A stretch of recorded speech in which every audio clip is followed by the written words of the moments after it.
Hello, and welcome to today's episode of Untold Stories, Waldo Drake, Nimitz's Newsman. My name is Lauren Cornegay-Dollar, and I am the Adult Programs Coordinator here at the National Museum of the Pacific War. Our guest speaker for today is Dr. Hamilton Bean. He is a professor and author. He comes to us from the University of Colorado, and he recently published a new book entitled Nimitz's Newsman. And I just so happen to have a copy right here. And if you would like a copy of your own, we will have them for sale in our store online and in our shop here in Fredericksburg. But without further ado, take it away, Dr. Bean. Okay, well, thank you very much, Lauren. And thank you to the staff of the Nimitz Foundation and to the staff of the National Museum of the Pacific War. It's really an honor to be here and tell you a little bit about Waldo Drake and his story. This session is titled Untold Stories of World War II, which is very fitting since most people have never heard of Waldo Drake. Drake served as the first public relations officer, or PRO, as the acronym is, public relations officer, for the U.S. Pacific Fleet in World War II. And as the book says, he was Nimitz's newsman. By the time he became the first public relations officer for the Pacific Fleet, Drake had been working as a maritime reporter and editor for the Los Angeles Times for 19 years. Now, it's unsurprising that most people have never heard of Waldo Drake. As Fleet PRO, Drake's job was to stay behind the scenes. He facilitated press coverage of the war in the Pacific while working to promote the fleet, the Navy, as well as shield his boss, Admiral Chester Nimitz, from unwanted personal publicity.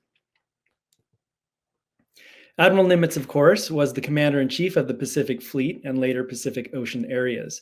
One of his many responsibilities was ensuring adequate press coverage of the war against Japan. He had to facilitate coverage of the war, but also not divulge operational secrets or military secrets. And Nimitz relied on Drake to help do the job. This involved Drake censoring the stories that correspondents wrote to make sure that they did not divulge any military secrets or compromise the morale of U.S. forces, allies, or Americans back home. This immediately created what one Navy official called the Dr. Jekyll and Mr. Hyde problem. During the day, Drake assisted correspondents in gathering and filing their stories. But at night, Drake would censor those very same stories for security. Many of the correspondents were soon distrustful of Drake and his red pencil. Now, not all the correspondents were distrustful. For example, on the left side, there's a sketch of Drake given to him as a thank you by the noted American illustrator, McClellan Barclay. Now, Barclay gave this sketch to Drake sometime before July of 1943, when Barclay's transport ship that he was aboard he was reported missing in action after the transport ship was hit by a Japanese torpedo from a submarine somewhere in the Solomon Islands. But the inscription on this gift reads, "For my good friend and shipmate Waldo Drake, Commander USNR, whose invaluable help has meant much to me." Now, this is the sketch of Drake that is on the cover of the book. And just today, I was fortunate to be able to donate this sketch to the museum on behalf of several of Drake's grandchildren. And we are hopeful that in future generations will discover this sketch and maybe learn a little bit more about Waldo Drake and his story.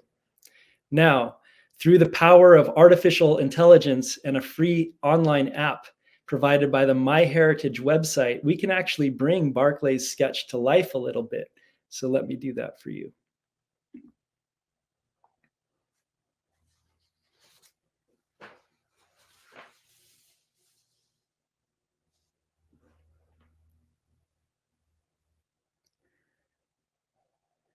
So I think that's pretty cool. And you can see that Drake's slight smile turns into a slight snarl at the end here. And he did have a menacing reputation among some of the correspondents in Pearl Harbor, many of whom were barely half his age. Now, some of the more inventive correspondents vented their frustrations with Drake by composing songs about him. Now, to understand these ditties, you have to appreciate that Drake had a very unusual voice. It was very raspy. It was a cross between a husky baritone and a gruff whisper.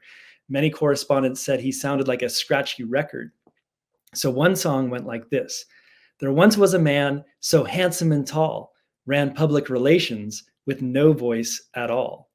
But these correspondents had to ensure that Drake did not catch wind of their antipathy.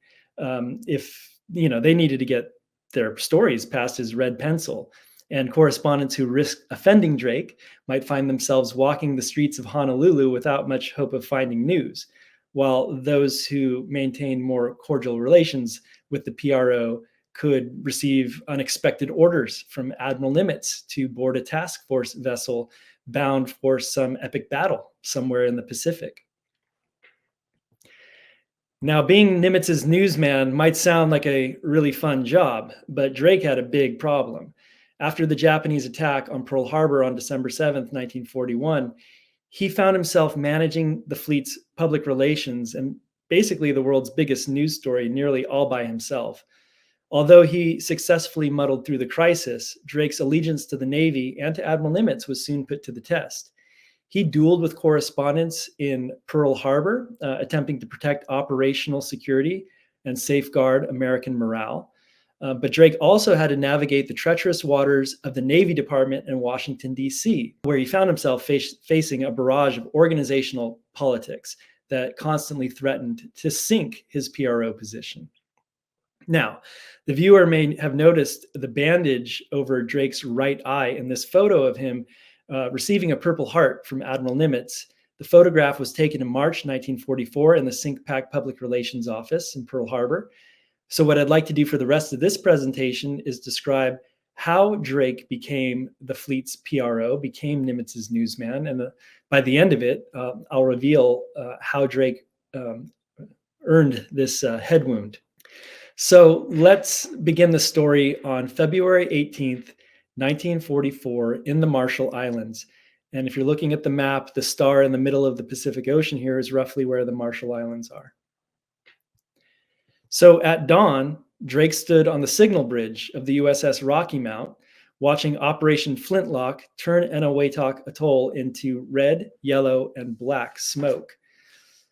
About a half dozen cruisers and destroyers fired upon the 700 Japanese troops who were huddled in their foxholes and trenches. The bombing and strafing from Navy Avengers left a thick gray haze above the island, and it wafted over the Rocky Mountain, stung Drake's eyes, and desiccated his throat. Now, Drake knew that the 22nd Marines and 106th Infantry Regiment, recruits mostly from upstate New York, that they would go ashore at 0900. But when they arrived, they would find that the Japanese troops had seemingly vanished. At 1000, Drake scanned the horizon from the brand new LVT he was in that was motoring toward the beach a few hundred yards offshore. He was accompanied by about a half dozen correspondents, all headed toward the beach. Now, the gusts had picked up again, and it plunged the nose of the LVT under the Whitecaps, but it held position in the line of LVTs and Higgins boats that were plodding forward. Now, if this were all a movie, this would be the flashback scene. I'd like you to imagine the sea spray hitting Drake in the LVT as he motored toward the beach, and it transported him back to his yacht racing days in Southern California. You see, Drake crewed sailboats for some of the richest men in the region, including John Barrymore, who is the grandfather of the actress Drew Barrymore, and also Tommy Lee, a wealthy media owner and frequent patron of the Coconut Grove nightclub inside the Ambassador Hotel on Wilshire Boulevard in Los Angeles. It was there that Lee met the famous singer Maxine Gray. You can see Lee and Gray in the photo on the upper left. And it was through friends like Lee and Gray that Drake flirted with the glamorous lifestyle of 20s and 30s Los Angeles. The photo on the lower right is a grinning Drake as a crew member of one of Lee's sailboats. Above that photo, it's Drake and his wife Mary, along with their two children, their two boys, Bill and John, at their home in San Pedro. And a third child, their daughter Errol, would be born a few years later. The lower left-hand side is Mary a few years after Errol was born. And then in the middle is Drake and Lee crewing the starboat Caprice, which the two men sailed up and down the California coast, winning races in the 1930s. So we can zoom in a little bit on the sailboat there to see some of the detail. So Drake had moved from Ohio to Southern California in 1920, where he soon began a 40-year career with the Los Angeles Times as a maritime reporter and editor. And as part of his beat, he covered the Pacific Fleet, the bulk of which had made San Pedro and the Port of Los Angeles its home in the early 1920s. Drake began serving as a Naval Reserve officer in 1926, and that gave him an inside view of the fleet. He covered operations and personnel, becoming one of the most knowledgeable newsmen in the region. He was even invited to testify in front of a congressional hearing about maritime issues affecting the fleet. Well, it's unsurprising that during this time, Drake was also working for the Office of Naval Intelligence, or ONI. He helped conduct counterintelligence activities against Japan and Germany in the lead up to the war. For example, he closely tracked and reported on the movements of Japanese naval officers who visited the region. In this way, Drake subtly helped ONI thwart the establishment of Japanese intelligence networks in Southern California. Drake's counterintelligence duties are documented in the files of the 11th Naval District. In fact, Drake was so well suited to his counterintelligence work that in 1940, he took a leave of absence from the Times to serve as in public relations and intelligence roles for the assistant commandant of the 11th Naval District, and that was Captain Richard Kaufman, the gentleman on the right. But even though Drake nominally worked for Captain Kaufman, he actually reported to the gentleman on the left, and that's Lieutenant Commander Kenneth Ringel. He was the Assistant District Intelligence Officer for the 11th Naval District. And in the book, readers learn how Drake and Ringel were helping ONI conduct surveillance activities on Americans as part of their counterintelligence duties for the Navy. Now, Drake's counterintelligence duties were, of course, secret. Publicly, he reported on Navy affairs, things like command change ceremonies like this one. Drake here is covering Nimitz's change of command when Nimitz departed San Pedro to begin serving as the chief of the Bureau of Navigation in Washington, D.C. Given his duties for ONI and his proximity to the Pacific Fleet, Drake became well known among the Navy's top officers, including Admiral Nimitz. In May of 1941, Navy Secretary Frank Knox appointed Drake to become the first PRO for the reconstituted Pacific Fleet, which was then based in Pearl Harbor. Drake's appointment coincided with a broader overhaul of Navy public relations and anticipation of war in Europe and Asia. On the right, we have the Times headline, Waldo Drake, Timesman, gets assignment with fleet. So Drake arrived in Pearl Harbor in June of 1941, and his family joined him in August. Humid Honolulu was already flooded with a torrent of military personnel, equipment, and vehicles arriving from the mainland. Noxious diesel fumes mixed poorly with the island's sweet fragrances, according to Mary. And so soon the family moved into a white single-story home on Oahu's north shore near Haleiwa Auxiliary Airstrip. From there, it was a remote area, and they had what Drake called a wonderful view of the backcountry of Oahu. It was a remote area that was abundant in coconut palms, sugarcane fields, and pineapple plantations. Haleiwa offered tranquility in contrast to Admiral Kimmel's headquarters at the submarine base in Pearl Harbor. So Drake was extremely busy with his new duties, and it was rare that the family enjoyed time together on the beach. But here's a photograph of the family doing so in the fall of 1941. Drake spent most of his time at SINCPAC headquarters in Pearl Harbor trying to promote the fleet. On the left is a glowing article about the Navy that Drake helped place in the Honolulu Advertiser. Among the more interesting public relations efforts he undertook was getting Admiral Kimmel, then Commander-in-Chief of the Pacific Fleet, on the cover of Look magazine. And that's the one on the right here. Look magazine was America's second most popular magazine at the time, behind Life. Now, Admiral Kimmel got cold feet about the profile that was supposed to run with this photograph in the magazine. And so the cover ran without the accompanying article, but it's still a very striking photograph. You can see that Kimmel is standing below the 14-inch guns of his flagship, which was the battleship Pennsylvania. He looks regal and confident as he scans the horizon, but we all know what's about to happen just 3 months later. On the morning of December 7th, Drake became responsible for the Pacific Fleet's wartime public relations. I don't want to spoil the story of how, for readers of the book, that is, for how Drake handled the news that day.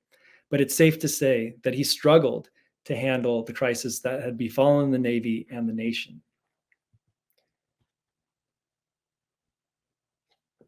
But there was light at the end of the tunnel. Admiral Nimitz would soon be appointed to replace Admiral Kimmel as commander-in-chief of the Pacific Fleet. And when he arrived in Pearl Harbor on Christmas Eve, 1941, Nimitz inherited Kimmel's entire staff, including the public relations services of Waldo Drake.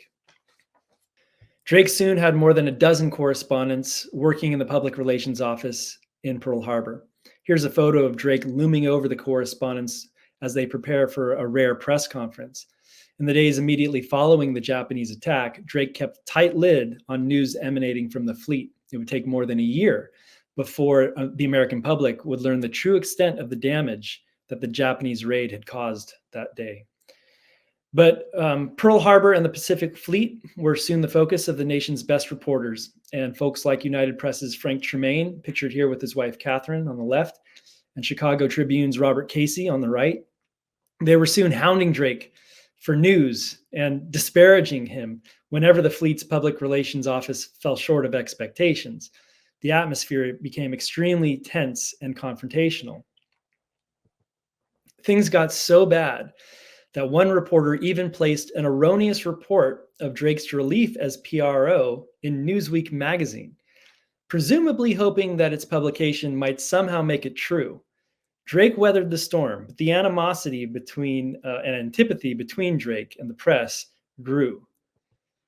Drake was soon complaining about the situation to members of the SINCPAC staff. In one letter he wrote to his friend, Captain Willard Kitts, the gentleman here on the right, Drake described his relationship to the press as adversarial. At the end of the letter, Drake offered an inside joke. He said, quote, "Meanwhile, sir, keep your powder dry until you resume command at Bad Manor. With regards from the Depth Charge Committee." Bad Manor was the name that Drake had given his menage, as he called it. His quarters were located among a stretch of houses on the road running from the new SINCPAC headquarters building on Makalapa Hill toward Honolulu. While Drake and his housemate took most of their meals in the officers' mess, according to Drake's colleague, Lieutenant Commander Jim Bassett, the house had an icebox wherein could be found a few bottles of Bass ale, chicken fricassee smelling of cold storage, nut ice cream, and discarded cake. You see, Bad Manor was the site of memorable wingdings, where Drake and colleagues gathered to consume small libations. These are all euphemisms that they used in letters to each other about the goings-on there. So when in command at Bad Manor, Captain Kitts would drop shots of whiskey into pint glasses of beer, and the others partaking in the ritual would belt them down. Now, Bassett explained in one letter to his wife, Willie, why he usually abstained from the ritual. He wrote, quote, "Hard liquor is scarce, and considering the climate and the horrible effects of a hangover in these latitudes, it's just as well. They've drummed up a potion alleged to be a Canadian whiskey called Dunbar's, which obviously springs straight from the house of the Bogias or from the Three Witches' Cauldron on Macbeth's Heath. I have smelled of its cork, and I found that even a whiff brought blisters to the skin. So to date, I am a true Puritan."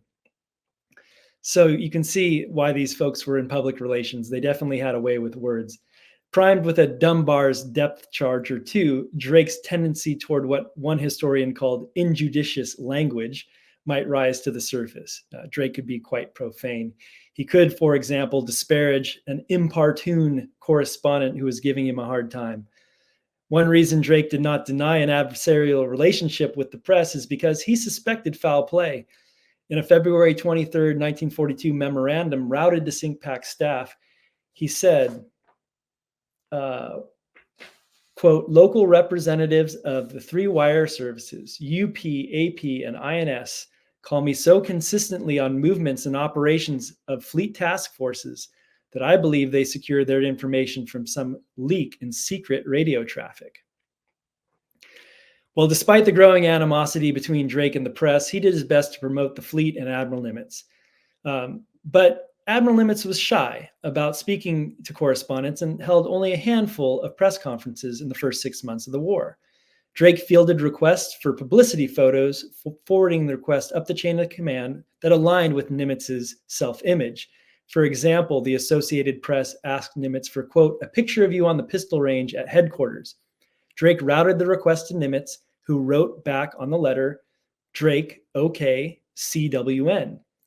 Drake knew how to take a newsworthy photograph, and he carefully constructed Nimitz's public image and ensured that the admiral conveyed his personal touch. I'd just like to point out that this photograph, which is actually featured here at the National Museum of the Pacific War, this is a very carefully constructed image. The angle of the photograph, the keen look from Admiral Nimitz, the deadly effectiveness that you see here. I mean, this is carefully constructed. This is strategic. This is public relations. But adding to Drake's challenges was a variable that he could do little to control, and that was Army General Douglas MacArthur and his Southwest Pacific Command. Correspondents accredited to the Army in the Southwest Pacific area cleared copy through MacArthur's headquarters in Brisbane, Australia, while correspondents in the neighboring South Pacific area cleared copy through Pearl Harbor through Drake and through Nimitz's command. Now, Nimitz was the anti-MacArthur in terms of his relationship to the press. As we know from Nimitz's biographer, E.B. Potter, personal publicity and myth-making were anathema to the humble Texan, but they were second nature to MacArthur. MacArthur's near daily communiques, which he often wrote himself, depicted the general as single-handedly prosecuting the war. Now, we know from E.B. Potter that in response, Nimitz kept a magazine photograph of MacArthur on his desk. And the image reminded Nimitz about the dangers of personal publicity and the foolishness of, quote, making Jovian pronouncements complete with thunderbolts. So in contrast to General MacArthur, Admiral Nimitz and Drake, they're all business. Here's a photo of Drake and the public relations staff in 1944. So now that the flashback scene is over, and I concede that was a rather long flashback, but let's return to Drake motoring toward the beach a few hundred yards offshore of Eniwetok on February 18th, 1944. The third wave of the amphibious assault on the island had begun, and Drake had joined the correspondents, presuming that any major resistance the troops encountered near the beach would be mostly mopped up by the time they arrived. There would be just enough danger to scratch the correspondents' itch for action, but not quite enough for them to accuse Drake of deliberately trying to get them killed. Drake needed to facilitate press coverage of the assault while not deliberately putting correspondents in harm's way. Now, Drake and several of correspondents were about 75 yards away from the front line when there was a pause in the fighting to allow aircraft to clear the way ahead of them. Drake and the group got up to examine a nearby bullet-riddled chest full of Marshallese books. They walked about 20 paces away from the chest of books when a 60-millimeter mortar shell exploded right in front of them. The shell fragment hit the lip of Drake's helmet and blew him over backwards. Drake and several of the other correspondents threw themselves on the open ground as mortar bursts continued without pause for 2 minutes. When they finally ceased, Drake looked over at Yank correspondent John Buscemi, whose nickname was One Shot. Drake watched Buscemi attempt to stagger to his feet only to fall back again to the ground. Buscemi lay only a few yards away, bleeding profusely from wounds in his cheek and his neck, and his left leg was very badly damaged. Drake had blood pouring down his face from a gash above his right eye. Buscemi cried out, "Where's my camera?" They all knew they needed to get Buscemi to the beach fast. He was conscious, but he couldn't move. They got him back to the beach, and Buscemi was rushed to a transport ship, but the surgeons were unable to tie off the arteries in his neck before he died. Buscemi would become the 8th correspondent killed in combat in the Pacific and the 2nd to die in the Marshall Islands that February. But nobody would blame Drake for Buscemi's death. The correspondents knew the risks and accepted them. Drake had barely escaped death himself. Back at the beach, medics wrapped bandages around Drake's head, but the blood soaked through, running down his cheeks and dripping off his chin. a photographer snapped a picture of Drake conferring with Chicago Tribune reporter Harold Smith about what had just happened. And you can see the blood dripping here in this photo if you look closely at it. But Smith couldn't help himself. As he turned to leave, he smirked at Drake and said, quote, "You know, Captain, you can't blue pencil a mortar shell." Blue pencils were what Navy censors used to edit press copy, but actually Drake used a red one. So in the weeks ahead, scores of American newspapers and magazines featured stories of the Battle of Eniwetok filed from transport ships anchored off the beach. Drake, who'd been there to help the correspondents gather and file their stories, would find himself the subject of a few of them. A photograph of the bleeding, bandaged Drake dripping blood, it would appear on newspaper front pages from New York to Los Angeles. And correspondents, editors, and even some Navy officials who had accused Drake of being too timid would now have to eat crow. The Navy had a great story, and even the press avoidant Admiral Nimitz would be pleased and amused that his own Newsman was at the center of it. They'd lost Buscemi, but overall casualties from the battle had been low. And Drake couldn't help but feel that the day had been a victory for Navy public relations and for himself personally. These photographs taken by George Strock on the Rocky Mount on their way back to Pearl Harbor capture Drake's cheerful expression despite two swollen black eyes. Back at SINCPAC headquarters in Pearl Harbor, Admiral Nimitz pinned a Purple Heart on Drake during an impromptu ceremony. The two men had grown close during the previous 26 months.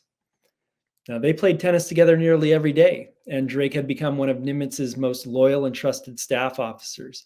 Here's a picture of the two men standing at net on the Makalapa tennis court in August of 1944. But just 2 months after this photo was taken, Drake would be gone, forced out of his PRO position. By that point, even though Admiral Nimitz supported and protected his PRO, Drake was hated, literally hated, by most of the correspondents assigned to cover the war against Japan and seen by key officials in Washington, D.C. as an obstacle to the development of Navy public relations. Now, if you want to find out why and how he was removed as Fleet PRO, we can talk about it in the Q&A session, and you can order a copy of Nimitz's Newsman. So thank you very much. Thank you for that wonderful presentation. I know our at-home audience, as well as myself, learned some new things about the mysterious figure, Waldo Drake. As Dr. Bean mentioned, it is time for our Q&A portion of the evening, and I will go ahead and kick us off with a question. So my question is, what about Waldo Drake caught your attention at the very beginning when you first started researching? Yeah, thank you for the question. So as readers learn in the preface to the book, and for full transparency, at one point in my life, Waldo Drake was technically my step-grandfather. My father, Reynold, married Waldo Drake's daughter, Errol, in the 1990s. And so for a time, he was technically my step-grandfather, although I never knew Waldo Drake. He died in 1977 when I was 2 years old. But I learned a lot about him from Errol, and was told he was, smart, handsome, fierce-tempered newsman from the Los Angeles Times. And so when I learned that he was literally hated by correspondents in Pearl Harbor during World War II, I could not square these two images of him: admired Times newsman and hated Navy PRO. And so I wanted to learn more. And so I wrote about his story initially as part of a history honors thesis as an undergraduate history major at the University of New Mexico. Okay, we have a question from our at-home audience. Were Drake's wife and children on Hawaii during this time? They were there for from basically August of 1941 through Pearl Harbor, and then they were on the transport convoy back to the United States in January of 1942. At the time, many officers' wives and families were sent back to the mainland because it was considered a war zone, and there was a threat of Japanese further attack, or even invasion. And a lot of people departed the island on the returning transport convoy at the time, and Drake's family did as well. All right, we have another question from our audience. What did Drake do for the rest of the war and after the war? Sure.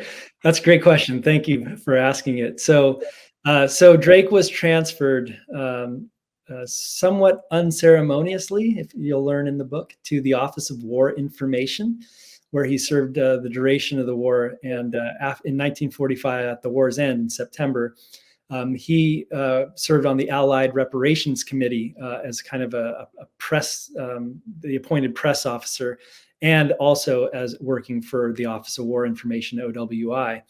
After that work, he became the Times' Asiatic correspondent and lived in the Broadway Mansions Hotel in Shanghai and covered Asian affairs and the rise of the communists in China. And then as the communists were sort of approaching, Drake decamped for Europe and became the Times' European bureau chief before he retired from the Times in 1966. Okay, we have another question, and it comes with a comment too, because she says he seemed like he was very good at his job. Why was he so hated? Another great question.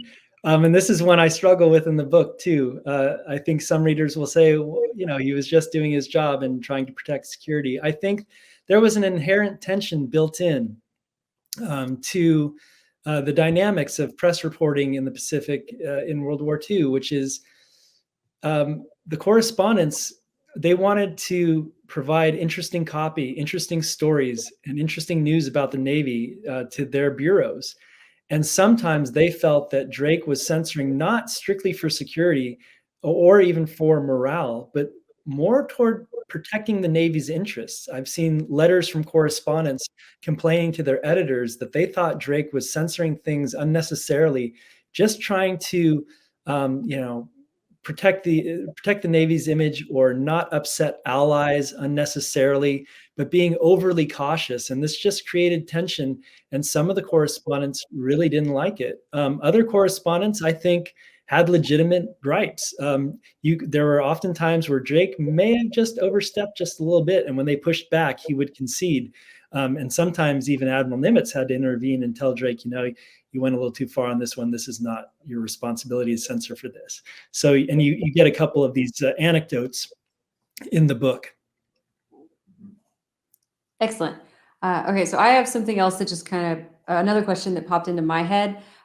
So if there is something that you wish people knew about Waldo Drake, something that, like, one thing for them to walk away with, what would that be? I think the thing I would like them to walk away with is seeing how loyalty matters. Drake was nothing if not loyal. He was loyal to Admiral Nimitz, he was loyal to the Navy, and he was loyal to the country. But sometimes our competing loyalties create challenges in our occupational duties. So what happens when loyalty to the country and to the principle of an open press and an open and free press collides with loyalty to the Navy and to protect the Navy's interests? These two things are not always 100% in harmony in a time of war. And Drake had to make tough decisions. So learning more about Drake and the issue of loyalty, occupational loyalty, personal loyalty, patriotic loyalty, this is what I would like readers to come away with. Okay, we have another question from our at-home audience. Did Nimitz try to protect Drake from the dismissal? He did indeed. He resisted it fairly fiercely at first, but then Secretary of the Navy James Forrestal, readers will see in the book, he was adamant and very determined to get Drake reassigned, and he was very strategic about how he did so. And so at the point where, and of course, Secretary Forrestal was a supremely effective bureaucratic fighter. And so you can see sort of the new maneuvering between Forrestal and Nimitz trying to protect his loyal and trusted staff officer.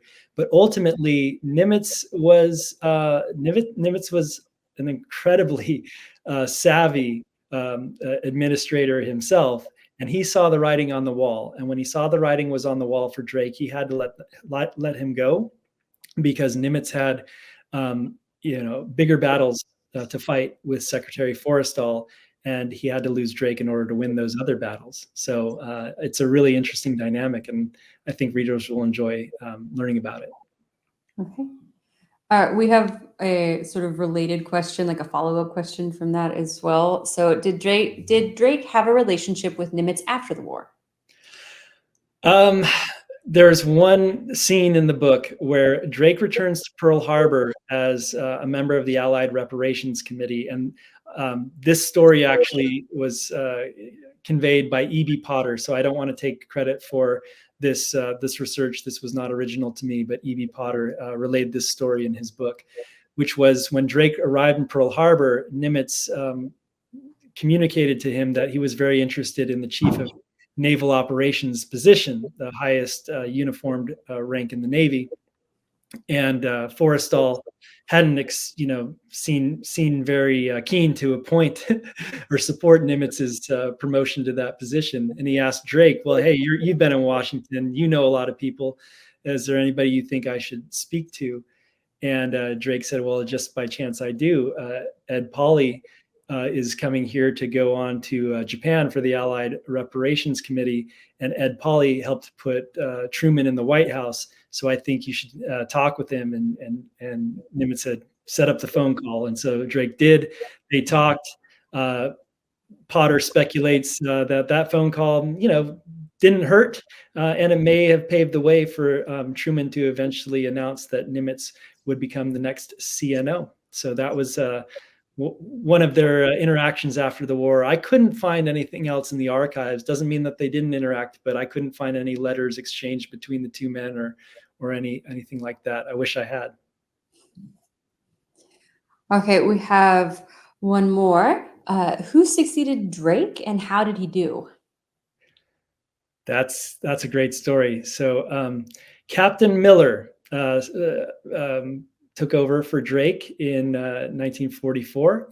And Captain Miller was a naval aviator, and he also is credited with basically establishing what became the Office of Public Information. So public relations after the war became the Office of Public Information.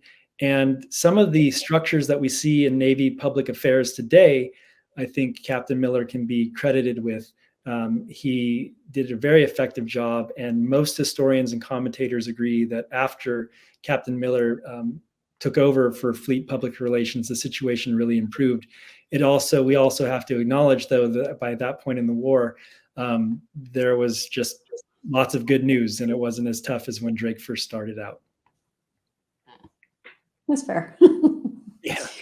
Okay, if anyone has any lingering questions, now is the time to put them in the chat box. We'll circle back around just to check in case. But before we do that, I want to remind everybody of a couple of events we have coming up. First and most importantly, we have our conference coming up on September 21st. We'll have a reception for that on the 20th at 5 p.m. In the historic Nimitz Ballroom. And then the actual event will happen on the next day, Saturday, September 21st. We have tickets available for in-person and virtual audiences. So please check that out if you're interested.